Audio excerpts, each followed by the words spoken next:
Hi குட்டீஸ், எல்லோரும் சேஃபாக ஹெல்த்தியாக ஹாப்பியாக இருப்பீங்க நம்புறேன்டா. இன்றைக்கி நாம் என்ன எஃப்எஃப் பார்க்க போகிறோன்னா OT7க்கு ஒரு ஹாரர் ஒன் ஷாட் தான்டா பார்க்க போகிறோம்.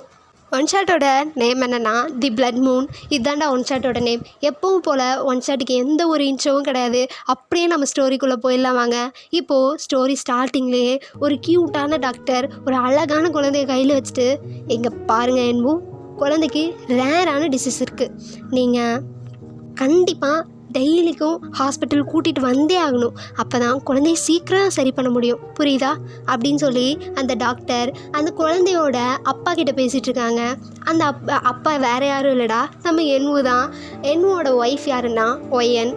ஓகேடா, இப்போ திரும்பவும் ஸ்டோரிக்குள்ளே போயிடலாம். இப்போ என்வு, எங்கே பாருங்கள் டாக்டர், நான் சிட்டியில் எல்லாமே லாஸ் பண்ணிட்டேன். என் வீடு, என் ப்ராப்பர்ட்டின்னு எல்லாமே லாஸ் பண்ணிட்டேன். என் கையில் எதுவுமே கிடையாது.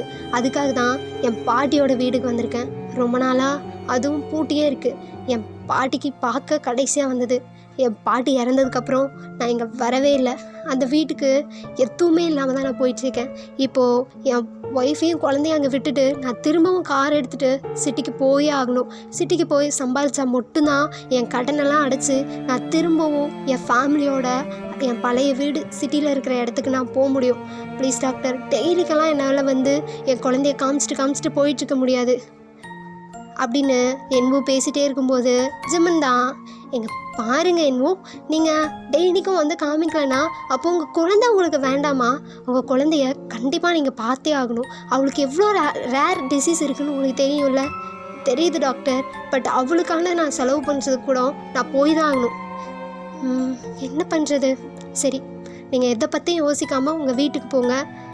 இவன் என்கிட்ட ரொம்ப அட்டாச் ஆகிட்டான், அதனால் நானே மார்னிங் ஆனால் வந்து அவனை வீட்டில் செக் பண்ணுறேன், புரியுதா அப்படின்னு பேசிகிட்டே இருக்கும்போது ஒய்என், ரொம்ப ரொம்ப தேங்க்ஸ் டாக்டர், என் பையனுக்காக நீங்கள் வீட்டுக்கு வரேன்னு சொன்னதே பெரிய விஷயம், கண்டிப்பாக வாங்க அப்படின்னு சொல்லி ஒய்என் பேசிகிட்டே இருக்கும்போது ஜிம்மன் தான், ஒரு பிரச்சனையும் இல்லை, நீங்கள் இப்போதைக்கு நான் கொடுத்த மெடிசனை குழந்தைக்கு கொடுத்துட்டு எங்கள் வீட்டுக்கு தூக்கிட்டு போங்க அப்படின்னு சொல்லி ஜிம்மன் சொல்லி என்வையும் ஒய்யனையும் அங்கே வீட்டுக்கு அனுப்பிச்சிடுறாங்க.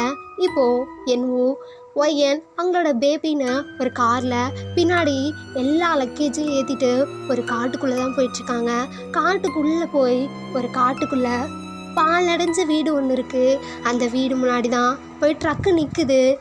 ஒய்யன் அதை பார்த்துட்டு, என்னவோ வீடு என்ன எப்படி இருக்குது, பார்க்கவே கொஞ்சம் பயமாக இருக்குது, அதுவும் காட்டுக்கு நடுவில் இருக்குது. எங்கள் பாருவயன், இது என் பாட்டியோட வீடு.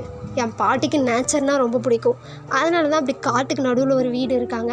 மற்றபடி என் பாட்டி இறந்ததுக்கப்புறம் இதை மெயின்டைன் பண்ண யாரும் இல்லாததுனால தான் இப்படி இருக்குது.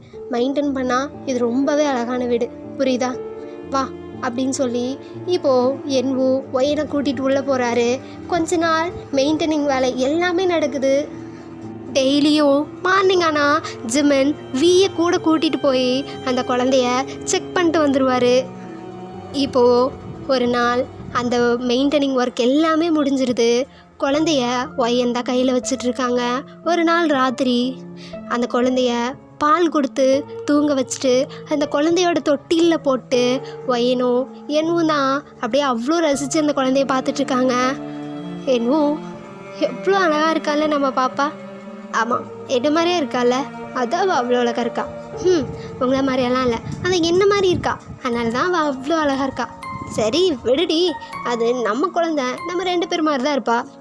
சரி, மார்னிங் நான் சிட்டிக்கு கிளம்பணும், எனக்கு செம்ம டயர்டாக இருக்குது, நான் இப்போ தூங்கினா தான் காலையில் சீக்கிரம் எழுந்துக்க முடியும், ரூம் போகலாம், அதான் அவள் தூங்கிட்டால அப்படின்னு சொல்லி அந்த குழந்தைய என்னவும் ஒயனும் பார்த்து ரசிச்சுட்டு இப்போ லைட்டெல்லாம் ஆஃப் பண்ணிட்டு அவங்களோட ரூமுக்கு போய் 2 பேரும் படுத்து தூங்குறாங்க. இப்போது தூங்கிட்டே இருக்கும்போது வீட்டுக்குள்ளே அங்கேயும் இங்கேயும் யாரோ ஓடுற மாதிரி ஒரு சவுண்டு கேட்குது. ஒயன் காதில், என்ன சவுண்ட் இது அப்படின்னு சொல்லி தூக்கத்துலேருந்து எழுந்து பார்க்குறாங்க. பட் யாருமே இல்லை. சுற்றி முற்றி பார்த்துட்டு எதுவும் நம்ம கற்பனை போல், நம்ம தான் எதையும் யோசிச்சுட்ருக்கோம் அப்படின்னு சொல்லி திரும்பவும் படுத்துக்கிறாங்க. திரும்பவும் ஒயன் காதுக்கு யாரோ வீட்டுக்குள்ளே ஓடுற மாதிரி ஒரு சவுண்ட் கேட்குது. ஒயன் பயந்து போய் எழுறாங்க. இப்போது பக்கத்தில் இருக்கிற என்வு தான், என்னங்க என்வு என்னங்க சொல்லுங்க, யாரோ வீட்டுக்குள்ளே ஓடுற மாதிரி உங்களுக்கு சவுண்டு கேட்கல? ஏய் ஒயன், தூக்கம் வருதுடி, தூங்கு. காட்டுக்குள்ளே இருக்கோம்ல, அதனால் முயல் எலி ஏதாவது ஓடி இருக்கும், அந்த சவுண்ட் தான் கேட்டிருக்கும். தூங்குடி, நான் காலைல வேற சீக்கிரம் எழணும். இல்லை, எனக்கு யாரோ ஓடின மாதிரி தான் சவுண்டு கேட்டுச்சு, அதான் நான் சொன்னல, முயல் எலி அந்த மாதிரி தாண்டி ஏதாவது இருக்கும், நீ தூங்கு அப்படின்னு சொல்லிட்டு என்னவோ எதையும் கண்டுக்காமல் திரும்பவும் தூங்கிடுறாரு. ஒய்யன் தான் எதையோ யோசிச்சுட்டு, இல்லை எனக்கு யாரோ ஓடின மாதிரி தான் கேட்டுச்சு, அது முயலோ எலியோ மாதிரி தெரியல, இல்லை நான் தான் ஏதோ லூஸ் மாதிரி யோசிச்சுட்ருக்கேன், அது முயல் எலியாக தான் இருக்கும்னு சொல்லி திரும்பவும் தூங்குறாங்க. பட் தூங்கும்போது கொஞ்சம் லைட்டாக ஐஸை ஓப்பன் பண்ணி தான் வச்சுருக்காங்க. ஓப்பன் பண்ணி வச்சுட்டு இருக்கும்போது சடனாக ஒரு குட்டி உருவம் குழந்த மாதிரி இருக்குது, அது அப்படியே கிராஸ் ஆகி போகுது. ஒயன் பயந்தடிச்சு எழுந்து, என்னங்க என்னங்க எழுந்துருங்க, இங்கே ஏதோ ஓடிச்சு, கருப்பா குட்டியே ஏதோ ஓடிச்சு, எழுந்துருங்க ப்ளீஸுங்க அப்படின்னு சொல்லி என்னவோ எழுப்புறாங்க. என்னவோ எழுந்து உள்ள வெளியேன்னு எல்லா இடத்தையும் செக் பண்ணுறாரு. செக் பண்ணிவிட்டு ஒயன் கிட்ட வந்து, இங்கே பாரு ஒயன், இது காட்டுக்கு நடுவில் இருக்க வீடு, கொஞ்சம் அப்படி இப்படி தான் சவுண்ட் இருக்கும், எலி முயல் அது இதுன்னு சின்ன சின்ன விலங்குங்க இருக்க தான் செய்யும், அதை பார்த்து இப்படி பயந்துட்டுருக்காத, எனக்கு மார்னிங் வேலை இருக்குது புரியுதா, நான் என்னை தூங்க விடு, திரும்பவும் என்னை எழுப்பாத புரியுதான்னு சொல்லி திரும்பவும் என்னவோ ஒயனை திட்டிட்டு இப்போ படுத்து தூங்கிடுறாரு. பட் ஒய்யன் தான் கொஞ்சம் பயத்திலே, இல்லை நான் எதையோ பார்த்தேன், கருப்பாக சின்னதாக இருந்துச்சு, நான் எதையோ பார்த்தேன்னு சொல்லி அப்படியே உட்காந்துட்டே இருக்காங்க. என்னவோ தான் அப்படியே ஒய்யனை, ஏய் ஃபர்ஸ்ட் இங்கே வா, எதையும் நினச்சி ஃபீல் பண்ணாதுன்னு சொல்லி ஒயனை என்னவோ ஹக் பண்ணிவிட்டு, எதையும் நினைக்காத தூங்கு புரியுதா அப்படின்னு சொல்லி தூங்க வச்சிட்ருக்காரு. ஒயனும் கொஞ்சம் சமாதானமாகி என்னவோவை டைட்டாக ஒரு பயத்தோடு ஹக் பண்ணி படுத்துட்ருக்காங்க. அப்போது திடீர்னு அவங்க குழந்த அழுகிற சவுண்டு கேட்குது. ஒயன் பிடிச்சி எழுந்துட்டு, என்னவோ பேபி அழுறான்டா, எல்லாம் நம்ம பேபியை போய் பார்க்கணுன்னு சொல்லி அங்கேருந்து ஒயன் எல்லாம் ட்ரை பண்ணிகிட்ருக்காங்க. அப்போது பேபி அழுற சவுண்ட் நிற்குது. ஒயன் என்னவோ பேபி அழுந்தான், இல்லை நம்ம போய் பார்த்துட்டு வந்துடலாம், எனக்கு வெளியே போக கொஞ்சம் பயமாக இருக்குது, நீயும் வா. ஏய் பேபி ஏதோ தூக்கத்தில் அழுந்துருப்பாண்டி, அதான் அவள் தூங்கிட்டால, நீ அதையும் நினச்சி படுக்காமல் தூங்கு ஃபஸ்ட்டு, எதையோ போட்டு குழப்பிச்சிருக்காத, இத்தனை நாள் நல்லா தானடி இருந்த, இன்றைக்கி என்னடி ஆச்சு? இல்லைன்வோ எனக்கு என்னமோ இன்றைக்கி என் மனசு ஒரு மாதிரி படப்படன்னு அடிச்சிட்டே இருக்குது, வா நம்ம பேபி போய் பார்த்துட்டு வந்துடலாம். ஏய் நீ அவ்வளோ இதாக இருந்துச்சுன்னா போய் பார்த்துட்டு வா, எனக்கு தூக்கம் வருது, என்னை விடு அப்படின்னு சொல்லி என்னவோ படுத்துடுறான். ஒயன்தான் பயந்துட்டே மெல்லமாக நடந்து அங்கேருந்து பேபி ரூமுக்கு போகிறாங்க.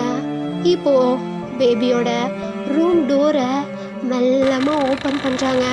ஓப்பன் பண்ணால் அப்படியே ஒரு சின்ன குழந்த மாதிரி ரத்தத்தில் முக்கி எடுத்தா எப்படி இருக்கும், கண்ணெல்லாம் முட்டையாக ஒரு சின்ன பேய், அது அப்படியே அவங்க குழந்தையோட காலை பிடிச்சி தரன்னு அந்த செவுத்துக்குள்ளே இழுத்துட்டு போகுது.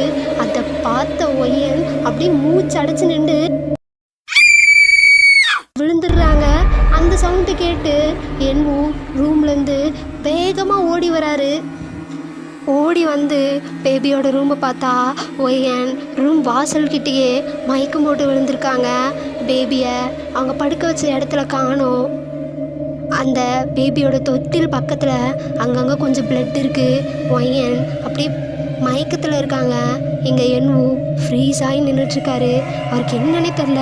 இப்போது ஒயனை தான் எழுப்பி, ஏய் ஒயன் என்னடி ஆச்சு, எழுறி, பேபி எங்கடி, பேபி இங்கே தான் நடி இருந்தா, ஒயன்னு சொல்லி வேணும் ஒயனோட ஃபேஸை தட்டிகிட்ருக்காரு. பட் ஒயனுக்கு சுத்தமாக கான்ஷியஸ் இல்லை. இப்போது அவருக்கு என்ன பண்ணுறதுன்னே தெரியல. ரூம் ஃபுல்லாக பேபி செல்லம் எங்கடா இருக்க, இங்கே பாரு அப்பா இருக்கேன்ல, அப்பா கூப்பிட்றல, அப்பா வாய்ஸ் கேட்டால் நீ எங்கே இருந்தாலும் வந்துடுவல, செல்லம்னு சொல்லி அந்த ரூம் ஃபுல்லும் தேடிட்டுருக்காரு. பட் அவருக்கு அந்த பேபியோட சவுண்டு எதுவுமே கேட்கல. அவருக்கு என்ன பண்ணுறதுனே தெரில. அப்படியே பைத்தியம் பிடிச்ச மாதிரி நின்றுட்டுருக்காரு. இப்போது என்னவோ நம்ம ஒய்ஃபையாவது ஹாஸ்பிட்டல் கூட்டின்னு போ, அவள் எழுந்தால் மட்டும்தான் பேபி எங்கே இருக்குன்னு தெரியும், அவள் தான் பேபியை பார்க்க வந்தான்னு சொல்லி இப்போது என்வோ ஒய்யனை தூக்கிட்டு வேகமாக காருக்குள்ளே போய் ஒய்யனை படுக்க வச்சு வேகமாக பக்கத்தில் இருக்க ஹாஸ்பிட்டலுக்கு தான் போயிட்டுருக்காரு. போய் டாக்டர் டாக்டர் அப்படின்னு சொல்லி கையில் தூக்கிக்கிட்டே ரைடர் ஸ்டேரில் தூக்கிட்டு அப்படியே ஓடுறாரு. அங்கே இருக்கிற டாக்டர்ஸும் ஒயினை அட்மிட் பண்ணிட்டு ஒயினை செக் பண்ணுறாங்க. ஆனால் என்னவோ அப்படியே பாடியெல்லாம் ஷிவராகி நின்றுட்டுருக்காரு. அவருக்கு என்ன நடந்துச்சுன்னே தெரியல. இப்போ அவரோட பேபியும் காணோம். அவருக்கு அடுத்து என்ன பண்ணுறதுனே தெரியல. இப்போது ஒய்யனை செக் பண்ண டாக்டர்ஸும் உங்கள் ஒய்ஃப் கான்ஷியஸே இல்லாமல் இருக்காங்க, ஆக்சுவலாக அவங்க டெம்ப்ரவரி கோமாவில் இருக்காங்க, அவங்க எதையோ பார்த்து ரொம்ப பயந்துருக்காங்க. என்ன சொல்கிறீங்க டாக்டர், என்ன சொல்கிறீங்க? என் பேபி காண டாக்டர், என் பேபி எங்கன்னு அவளுக்கு மட்டும்தான் தெரியும், ப்ளீஸ் அவளை எப்படியாவது கண்ணு முழிக்க வச்சுருங்க. எங்கே பாருங்கள் என்போ, எனக்கு புரியுது, ஆனால் அவங்க எதையோ பார்த்து ரொம்ப பயந்துருக்காங்க, அதனால் மட்டும்தான் அவங்க இப்படி டெம்ப்ரவரி கோமாக்கு போயிருக்காங்க. அவங்க எப்போ எழுவாங்கன்னு சொல்லவே முடியாது. 2 நாளில் எழுகலாம், 3 நாளில் எழுகலாம், இல்லை ஒரு வாரம் ஆகலாம், அது ஒரு மாதமாக கூட ஆகலாம். ஆனால் மினிமம் 1 மந்த்தாவது ஆகும். அந்த 1 மந்த்துக்குள்ளே அவங்க எப்போ எழுவாங்கன்னு எங்களால் சொல்லவே முடியாது. டாக்டர் என்ன பேசுகிறீங்க? 1 மந்த் வரையும் என் பேபி எங்கே இருக்குன்னு தெரியாமல் என்னை பைத்தியம் முடிச்ச மாதிரி இருக்குது சொல்கிறீங்களா? இங்கே பாருங்கள், நீங்கள் எதை பற்றி யோசிக்காதீங்க. உங்கள் பேபியை காணுன்னு சொல்கிறீங்க, நீங்கள் போலீஸ் ஸ்டேஷன் பக்கத்தில் தான் இருக்குது. ஃபர்ஸ்ட் நீங்கள் போலீஸ் ஸ்டேஷன் போய் உங்கள் பேபியை காணுன்னு கம்ப்ளைண்ட் கொடுங்க. சரி டாக்டர், என் ஒய்ஃபை பார்த்துக்குங்க, நான் ஃபீஸ் எல்லாம் பே பண்ணிட்டு போயிடுறேன்னு சொல்லி என்னவோ வேகமாக ஃபீஸ் எல்லாம் பே பண்ணிட்டு அங்கே பக்கத்தில் இருக்கிற போலீஸ் ஸ்டேஷன் தான் போயிட்டுருக்காரு. வேகமாக போலீஸ் ஸ்டேஷனுக்குள்ளே ஓடி போலீஸ் ஸ்டேஷன் டோரெல்லாம் ஓப்பன் பண்ணி உள்ளே வேகமாக ஓடுறாரு. ஓடி போனால் அங்கே ஒரு போலீஸ் அமைதியாக உட்காந்துருக்காரு. அவர்கிட்ட போய் சார் சார் சார் என்னாச்சு, பொறுமையாக சொல்லுங்கள், எதுக்கு இவ்வளோ வேகமாக ஓடி வந்தாங்க? சார் சார் என் பேபியை காணும் சார். சார் என்ன சொல்கிறீங்கன்னு எனக்கு சுத்தமாக புரியல, எதுவாக இருந்தாலும் கொஞ்சம் தெளிவாக சொல்லுங்கள், கொஞ்சம் மூச்சு விட்டு சொல்லுங்கள், உட்காருங்க. ஆரம் இவனுக்கு தண்ணி எடுத்துகிட்டு வந்து கொடுன்னு சொல்லி அந்த போலீஸ்கார் சொல்கிறாரு. இப்போது பக்கத்தில் ஆரமும் அங்கே தண்ணி பிடிச்சிட்டு வந்து என்வு கையில் கொடுக்குறாங்க. என்வு கை கால்லாம் அவ்வளோ ஷிவராக இருக்குது, அவரால் அந்த டம்ளரை கூட பிடிக்க முடியல, அவ்வளோ ஷிவராக இருக்குது. அந்த டம்ளர் கையில் கொடுத்ததுமே ஷிவரில் டம்ளர் இருக்கிற தண்ணியெல்லாம் கீழே ஊற்றுது. அங்கே முன்னே இருக்கிற போலீஸ்காரோட பேட்சில் பார்த்தா மின்யூங்கின்னு இருக்குது. எஸ்டா அந்த 2 போலீஸ்காரும் ஷூகாவும் ஆரம்பம் தான். ஷூகா கிட்ட தான் இப்போ என்வு பேசிகிட்ருக்காரு. இப்போ என்வு சார் எனக்கு வாட்டரெல்லாம் எதுவும் வேணாம், எனக்குன்னு மூச்சு விடாமல் பேசிகிட்டு இருக்காரு.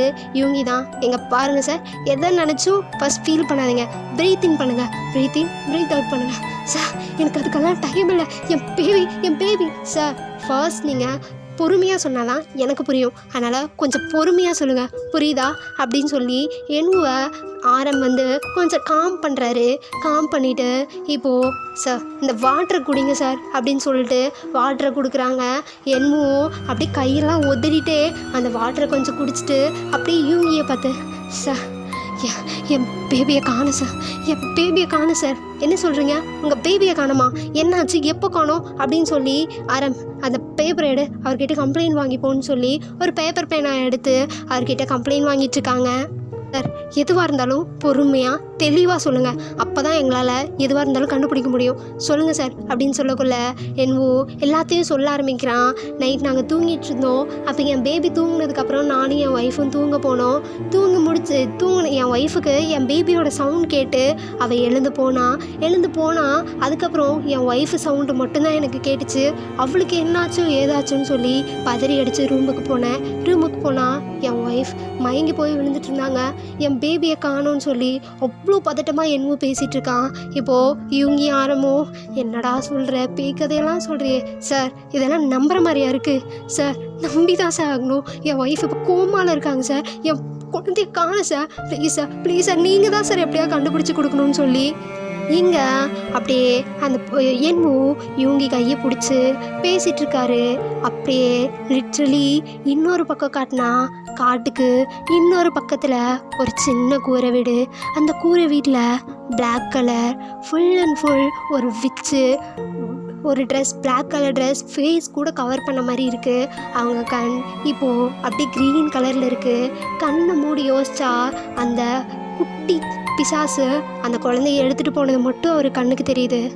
உன் ஆட்டம் நாளையோடு அடங்க போகுது, இன்னும் இப்படி நீ அடுத்த குழந்தைய தூக்க நான் விட்டவே மாட்டேன். நாளைக்கு தான் அந்த நாள். அப்போது உன்னை பார்க்க, உன்னை தேடி உன் வீட்டுக்கு நான் வரதான் போகிறேன் அப்படின்னு சொல்லி அந்த விட்ச் அப்படி கண்ணை மூடி யோசிச்சுட்ருக்காங்க.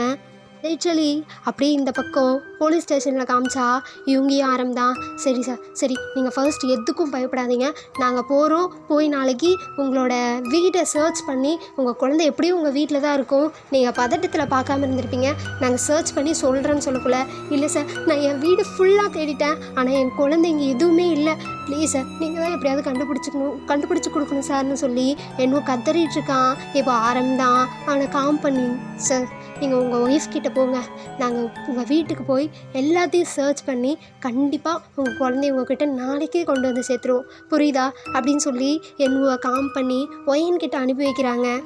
இப்போது என்னுவும் அங்கேருந்து ஹாஸ்பிட்டல் ஒயன்கிட்ட போயிடுறான். பட் ஒயன் லிட்ரலி இன்னும் கண்ணு முழிக்கவே இல்லை. அப்படியே இந்த பக்கம் காட்டினா ஒரு குட்டி பையன் ஒரு ஆஃபீஸ்குள்ளே தான் ஓடுறான். உள்ளே ஓடி பார்த்தா எங்கே பார்த்தாலும் ஸ்டிக்கி நோட்ஸாக இருக்குது, நியூஸ் பேப்பர் பிட்ஸாக இருக்குது, ஃபுல்லும் ஒரு கொலையாளிக்கான சைக்கோபாத்துக்கான அனைத்து கேஸும் அங்கே ஒட்டப்பட்டிருக்கு. அங்கே 2 பர்சன் அவ்வளோ மாதம் நின்றுட்டுருக்காங்க. அங்கேக்கிட்ட அந்த சின்ன பையன் ஓடி போய், சார் திரும்பவும் அந்த வீட்டிலேருந்து ஒரு குழந்தைய காணுமா? ஏய் ஏடா சொல்கிற, எதுவாக இருந்தாலும் தெளிவாக சொல்லு. ஆமாம் சார், அந்த வீட்டுக்கு புதுசாக புருஷன் பொண்டாட்டி 2 பேர் போனாங்கல்ல, அதில் இப்போது அந்த குழந்தைய காணுமா, அந்த அம்மாவும் ஏதோ மயக்கம் போட்டு ஹாஸ்பிட்டலில் இருக்காங்கன்னு சொன்னாங்க. திரும்ப அந்த வீட்டில் ஏதோ நடக்குது. இது யார் பண்ணுறான்னு தெரில. கண்டிப்பாக இந்த கேஸை நான் முடிச்சாவேன். டிடெக்டிவ்ஸ்னால் சும்மாவா? இந்த கேஸை முடிக்கிறோம், பேரும் புகழும் வாங்குகிறோம், இந்த வேர்ல்ட்லே பெஸ்ட் டிடெக்டிவ்ஸ் நம்ம தானே பேர் எடுக்கிறோம் அப்படின்னு சொல்லி இங்கே ஒரு பர்சன் திரும்பி பார்க்குறாரு. அங்கே உட்காந்துருந்த இன்னொரு பர்சன் ஜேகே. எப்பயும் இந்த ஜேகேவும் ஜேஹோப்பையும் அடிச்சுக்க ஆளே இல்லை. நாளைக்கு போகிறோம், அந்த பையனோட கேஸை பார்க்குறோம், என்னென்னு விசாரிக்கிறோம். இந்த வேர்ல்ட்லே தீர்க்க முடியாத எல்லா கேஸையும் சால்வ் பண்ணுற ஒரே டிடெக்டிவ்ஸ் நீயும் நானும் தானு காட்டுறோம் அப்படின்னு சொல்லி இங்கே 2 பேர் பேசிகிட்டே இருக்காங்க. அடுத்த நாள் மார்னிங் தான் ஆகுது. மார்னிங்கே ஷிவ்காவும் ஆரமும் ஒரு காரை எடுத்துக்கிட்டு அங்கேருந்து போலீஸ் ஸ்டேஷன்லேருந்து அந்த வீட்டுக்கு தான் கிளம்புறாங்க. வீட்டுக்கு போகிற வழியெல்லாம் சுற்றி காடு தான். காட்டிலேருந்து அங்கேருந்து ஒரே பறவைங்க சவுண்டாக கேட்டுட்ருக்கு. ஆரம் அதில் ரொம்ப பயந்தவர். ஆரம் கொஞ்சம் பயந்துகிட்டே தான் வர்றாரு. ஷுகா நம்ம அங்கே போயே ஆகணுமாடா? டேய் நீ வேற அமைதியாக வாடா, எனக்கும் தான் பயமாக இருக்குது. பட் நம்ம போலீஸ்டா, எந்த கேஸையும் விசாரித்து அவர் வேற அவர் பையனை காணோன்னு சொல்கிறாரு. புரியுது ஷுகா, இருந்தாலும் லைட்டாக கொஞ்சம் பீதியாக தான்டா இருக்குது. டேய் காட்டுக்கே பீதியானா எப்பட்றா? இன்னும் நம்ம இந்த வீட்டுக்கு போகணும், அந்த கேஸை விசாரிக்கணும், ஏன்டா அப்படி இருக்க அப்படின்னு சொல்லி வேகமாக இப்போ ஷுகா அந்த ஜீப்பை எடுத்துகிட்டு போய் அந்த வீட்டு முன்னாடி தான் நிறுத்துறாரு. அந்த வீட்டை பார்த்தாவே ஆரம்புக்கு அள்ளு விடுது.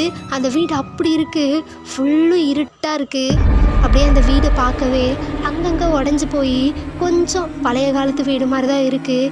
ஆனால் உள்ளே எல்லாமே ரீஸ்டோர் பண்ணி நல்லா தான் இருக்குது. பட் வெளியே இருந்து பார்க்க கொஞ்சம் பயமாக தான் இருக்குது. சுற்றி காடு, ரொம்ப இருட்டாக இருக்குது. அக்கம் பக்கம் யாருமே இல்லை. பறவைங்களோட சவுண்டு மட்டும்தான் கேட்குது. அப்பப்போ கீச் கீச்சுன்னு பூச்சிங்களோட சவுண்டும் எலியோட சவுண்டு மட்டும்தான் கேட்குது. ஆரம் பயந்துட்டு நின்றுட்டுருக்காரு. டேய் ஷுகா, இந்த வீடை பார்க்கும்போதே வயிற்ற கலக்குதுடா. கண்டிப்பாக உள்ளே போய் நம்ம கேஸை ஸ்டடி பண்ணி தான் ஆகணுமா? டேய் உள்ளே போகிறோம், ஸ்டடி பண்ணுறோம், கேஸை சால்வ் பண்ணுறோம், நம்ம போலீஸ்டா. நீயும் பயந்துட்டு என்னையும் ஏன்டா பயன்படுத்துகிற? டேய் பார்க்கவே வயிற்ற கலக்குதுடா, இதில் நீ வேறு உள்ளே கூப்பிட்ற. இங்கே பாரு, நீ தான் போலீஸ்னு சீன் போடுறல்ல, நீ உள்ளே போய் செக் பண்ணிட்டு வா, நான் வெளியவே நிற்கிறேன். டேய் என்னை பற்றி உனக்கு தெரியும், உன்னை பற்றி எனக்கு தெரியும், 2 பேரும் ஒழுங்காக உள்ளே போய் செக் பண்ணுறோம், அப்புறம் போலீஸ் ஸ்டேஷனில் போய் அதை சால்வ் பண்ணுறோம், வா மச்சான் அப்படின்னு சொல்லி இப்போது ஷுகா ஜிமினை இழுத்துட்டு 2 பேரும் பயந்து அந்த டோரை ஓப்பன் பண்ணுறாங்க. டோரை ஓப்பன் பண்ணும்போது ஒரு சின்னதாக சவுண்டு கேட்குது. வீடு அவ்வளோ சைலண்ட்டாக இருக்குது, அவ்வளோ இருட்டாக இருக்குது. அப்படியே யாராவது இருக்கீங்களா உள்ள அப்படின்னு சொல்லி ஆரம் பயந்துட்டே வீட்டுக்குள்ளே போயிட்டுருக்காரு. ஷுகா தான், டேய் அவங்க வீட்டுக்குள்ளே இருந்தவங்க தான் இப்போ ஹாஸ்பிட்டலில் இருக்காங்களே, உள்ளே யாரா இருப்பாங்க, மூட்டு வாடா அப்படின்னு சொல்லி மெதுவாக உள்ளே போகிறாங்க. உள்ளே போனால் திடீர்னு ஒரு பாத்திரம் விழுந்துருது. ஆரம் ஓடி போய் சுகாவை கட்டி பிடிச்சிக்கிறான். டேய் நீ வேற அமைதியாக இருறா, ஏன்டா இப்படி பண்ணுற, இந்த மாதிரி நானும் பீதியில் தாண்டா இருக்கேன், நீ வெளியே காட்டிக்கிற நான் காட்டிக்கல அவ்வளோதாண்டான்னு சொல்லி மெதுவாக அவ்வளோ ஸ்லோவாக நடந்து உள்ள எல்லாத்தையும் செக் பண்ணிகிட்ருக்காங்க. பட் எதுவுமே கிடைக்கல. அப்படியே இப்போது அந்த என்வும் ஐயனும் இருந்த பெட்ரூமுக்கு தான் போகிறாங்க. அங்கே போய் செக் பண்ணாலும் அவங்களுக்கு எதுவுமே கிடைக்கல. இப்போது திடீர்னு யாரோ சல்லுன்னு போகிற மாதிரி ஒரு ஃப்ளாஷு. அப்படியே ஆரம்பம் இவங்கையும் திரும்பி பார்க்குறாங்க. மச்சான் உனக்கு ஃபீல் ஆச்சு, ஏதோ இங்கே போன மாதிரி இல்லை. டேய் நீ வேற அமைதியாக இருறா, எதுவும் போல மச்சான், நம்ம பயந்துட்டு பார்த்துட்ருக்கோம்ல, அதனால தான் மச்சான் அப்படி இருக்குது, அதனால் எதுவும் போல, நீ பயப்படாமல் இருறா, நீயும் பயந்து என்னையும் பயன்படுத்தி ஏன்டா சாவடிக்கிற, கொஞ்ச நேரம் அமைதியாக இரேண்டா அப்படின்னு 2 பேரும் பயந்துட்டே பேசிகிட்டு இருக்காங்க. இப்போது அப்படியே மெதுவாக நடந்து அந்த பேபியோட ரூமுக்கு தான் போகிறாங்க. ரூம் டோரை ஓப்பன் பண்ணி உள்ளே போனால் அப்படியே பொருளெல்லாம் அங்கங்கே செதறி இருக்குது. அந்த பேபியோட தொட்டில் பக்கத்தில் கொஞ்சம் அங்கங்கே பிளட் இருக்குது. அப்படியே மெதுவாக அந்த பிளட்டை நோக்கி போகிறாங்க. அப்போ திரும்பவும் அவர் பின்னாடி சல்லுன்னு ஒரு உருவம் போகுது. ஆரம் பயந்து அப்படியே ஷூகாவை ஹக் பண்ணிட்டு மச்சான் அங்கே ஏதோ போச்சு மச்சான், என் உயிரை காப்பாற்று மச்சான், உன்னை விட்டா எனக்கு யாரோட என் குடும்பத்துக்கு ஒரே பிள்ளை மச்சான், காப்பாற்று மச்சான் அப்படின்னு சொல்லி ஓடி போய் ஆரம் இவங்க கட்டி பிடிச்சிக்கிறாரு. இவங்க டைட்டாக கட்டி பிடிச்சிட்டு, டே நீ மட்டும் ஒரே பிள்ளையா, நானும் ஒரே பிள்ளை தாண்டா, ஏதோ போன மாதிரி எனக்கு தாண்டா இருக்குது அப்படின்னு சொல்லி அப்படியே 2 பேரும் கட்டி பிடிச்சி அழுதுட்டுருக்காங்க லிட்ரலி. இப்போது அப்படியே அங்கேருந்து ஹக்கை பிரேக் பண்ணிட்டு மச்சான் அது வேற ஒன்றும் இருக்காது, எலியாக தான் இருக்கும் மச்சான், வா நாம் போய் அதுக்கு என்ன ஏதுன்னு எட்டி பார்ப்போம். டே ஆல்ரெடி அது பேயா பூதமானு தெரியாமல் நின்றுட்டுருக்கேன், நீ வேற ஏண்டா அதை எட்டி பாரு எட்டாமல் பாருன்ற, நான் வரல, அவ்வளோ பெரிய பிஸ்தாவாக இருந்தால் நீ போய் பாடுறா அப்படின்னு சொல்லி ஆரம்ப சுகாவும் சண்டை போட்டுட்டு இருக்காங்க. மச்சான் உனக்கு வேணாம் எனக்கு வேணாம், 2 பேருமே போய் என்னன்னு பார்க்கலாம் அப்படின்னு சொல்லிட்டு 2 பேரும் கையை கோத்துட்டு முருகா முருகா முருகா முருகான்னு சொல்லிட்டு கண்ணை மூடிட்டே அப்படியே மெதுவாக வெளியே வந்துட்டுருக்காங்க. வெளியே வந்துட்டே இருக்கும்போது வாசலில் பார்த்தா வெள்ளையாக 2 கோட்டு போட்ட உருவம் அப்படியே நின்றுட்டுருக்கு. ஆரம்ப சுகாவும் லிட்ரல் காப்பாத்து பிசாசு மாறியத்த காலையத்தை எல்லாரும் சேர்ந்து என்ன காப்பாத்துங்க ஏசப்பா கருத்துலே அல்லான்னு சொல்லி எல்லா சாமியும் கும்பிட்டுட்டு இருக்காங்க 2 பேரும். அப்போ ஒரு வாய்ஸ், எதுக்கு இப்போ பேய்னு கத்திட்டு இருக்கீங்க மச்சான், உனக்கு எதாவது புரியுது அப்படின்னு சொல்லி ஒரு டே தான் ஜிம்முனை பார்த்து கேட்டுட்ருக்காரு. ஆமாடா அது ஜிம்முனும் டேவும் தான். ஆக்சுவலாக டெய்லியும் மார்னிங் அந்த குழந்தைய செக் பண்ணுறதுக்காக அவங்க வருவாங்க. அந்த குழந்தை காணாமல் போன விஷயம் அவங்களுக்கு தெரியாததுனால அவங்க 2 பேரும் பொல்ல வந்திருக்காங்க. இப்போது ஆரமும் ஷூகாவும் அவங்கள உத்து பார்த்துட்டு மச்சான் மனுஷங்க தான் மச்சான், பேய் இல்லைடா அப்படின்னு சொல்லி இப்போ 2 பேரும் அப்படியே கையை விட்டு ஹலோ யார் நீங்கள் அப்படின்னு இவங்க கேட்க, சரி ஆனால் நம்ஜோன்னு கொஞ்சம் பயத்துலேயே தான் நின்றுட்டுருக்காரு. டே தான், சார் நாங்கள் பக்கத்தில் இருக்கிற டாக்டர்ஸ் தான், இந்த குழந்தைய டெய்லியும் மார்னிங் நாங்கள் 2 பேர் தான் வந்து செக் பண்ணுவோம், அதை செக் பண்ண தான் வந்தோம், நீங்கள் ஏன் எங்கே நின்றுட்டுருக்கீங்க, மார்னிங் செக் பண்ண வருவீங்களா சார், உங்களுக்கு விஷயம் தெரியாதா, என்ன சார் விஷயம், எனக்கு எதுவும் தெரியாதே அப்படின்னு சொல்லி ஜிம்மனும் டேவும் தான் எதுவுமே தெரியாமல் முழிச்சுட்டு நின்றுட்டுருக்காங்க. அப்போ ஷூகா தான் பக்கத்தில் வந்து நேற்று நைட் என்னெல்லாம் நடந்துச்சோ அது எல்லாமே சொல்கிறாரு. சொன்னதுமே டே என்ன சொல்கிறீங்க, அந்த குழந்தைய காணுமா, அந்த பேபியை காணுமா, அச்சோ என்னாச்சு, நீங்கள் எப்படியாவது ப்ளீஸ் அதை கண்டுபிடிச்சிருங்க அப்படின்னு சொல்லி ஷூகா யோங்கி ஜிம்மன் டே நம்ஜுன் எல்லாருமே பேசிகிட்டே நின்றுட்டுருக்காங்க. திடீர்னு அந்த டோர் அப்படியே க்ளோஸ் ஆகுது. 4 பேரும் திரும்பி அந்த டோரை தான் ஸ்லோ மோஷனில் பார்த்துட்ருக்காங்க.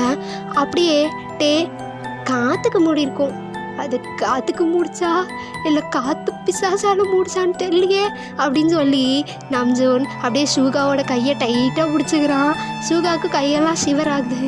மச்சான் இங்கே ஏதோ இருக்குன்னு மட்டும் தெரியுது, என்னன்னு தாண்டா தெரில, நீ காட்டிக்காத மச்சான் பயத்தை, நம்ம போலீஸ்காரரா அப்படின்னு சொல்லி 2 பேரும் ஒருத்தரோட ஒருத்தர் கையை டைட்டாக பிடிச்சிட்டு மூஞ்சில் எதுவுமே காட்டிக்காமல் நின்றுட்டுருக்காங்க. இப்போ டே தான் மெல்லமாக அந்த டோர் கிட்ட போய் ஓப்பன் பண்ண ட்ரை பண்ணுறான். பட் ஓப்பனே ஆகலை. டே தான் ஜிம்மனை பார்த்து, மச்சான் டோர் ஓப்பன் ஆகலை, ஸ்டக் ஆயிடுச்சுன்னு நினைக்கிறேன், பழைய காலத்து டோர் இல்லை அதான் அப்படி இருக்குன்னு சொல்லி அதை ஓப்பன் பண்ண ட்ரை பண்ணிகிட்ருக்கான். அப்போது ஜிம்மன் டே கிட்ட வந்து, மச்சான் அதை நீ நல்லா வேகமாக தள்ளினா தானே ஓப்பன் ஆகும் அப்படின்னு சொல்லி 2 பேரும் அந்த டோரை ஓப்பன் பண்ண ட்ரை பண்ணிகிட்ருக்காங்க. இங்கே நம்ஜுனு சுகா தான், மச்சான் கன்ஃபார்ம் ஆயிடுச்சு, இங்கே ஏதோ இருக்குது மச்சான், நம்மளை ஏதோ இன்னைக்கு என்னமோ செய்ய போது, நம்ம சிக்கி இன்னைக்கு சாவ போகிறோன்னு மட்டும் எனக்கு உறுதியாக தெரியுது மச்சான். இன்னைக்கு என் உயிரை நீ தான் மச்சான் காப்பாற்றணும். நீயே என் உயிரை காப்பாற்றணும். இன்னைக்கு இந்த வீட்டை விட்டு வெளியே போக முடியாதுன்னு நினைக்கிறேன் அப்படின்னு சொல்லி 2 பேரும் புலம்பிட்டு நின்றுட்டு இருக்கும்போது ஜிம்மன் தான் ஷூகாவையும் நம்ஜுனையும் பார்த்து, என்ன அங்கே வேடிக்கை பார்த்து நின்றுச்சிக்கிங்க, இங்கே டோர் ஸ்டக் ஆயிடுச்சு, வந்து ஹெல்ப் பண்ணுங்க வாங்கன்னு சொல்லி ஷூகா கையை பிடிச்சி இழுக்கிறான். ஷூகா நம்ஜுனோட கையை பிடிச்சி இழுக்கிறான். இப்போது 4 பேருமே அந்த டோரை தள்ளிவிட முயற்சி பண்ணிகிட்ருக்காங்க. பட் டோர் ஓப்பன் ஆகிற மாதிரியே தெரியல. அங்கே திடீர்னு உள்ள ஒரு லைட் எரிஞ்சிட்ருக்கும். அது விட்டு விட்டு எரியுது. பின்னாடி குட்டியாக ஒரு உருவம் நிற்குது, ரத்தத்தில் நனைஞ்ச மாதிரி. அப்படியே 4 பேரும் விட்டு விட்டு லைட் எரியுதுன்னு சொல்லி ஸ்லோ மோஷனில் திரும்பி பார்த்தா அந்த லைட்டுக்கு கீழே குட்டியாக ஒரு உருவம், உடம்பு ஃபுல்லு ரத்தம், கண்ணு வெளியே வந்து விழுந்துரும் போல் அப்படி இருக்குது. அப்படியே இவங்களையே முறைச்சி பார்த்துட்டு நின்றுட்டுருக்கு. 4 பேரும் கத்துறாங்க. அதோடு இந்த பார்ட்டை முடிச்சுக்கலாம்டா.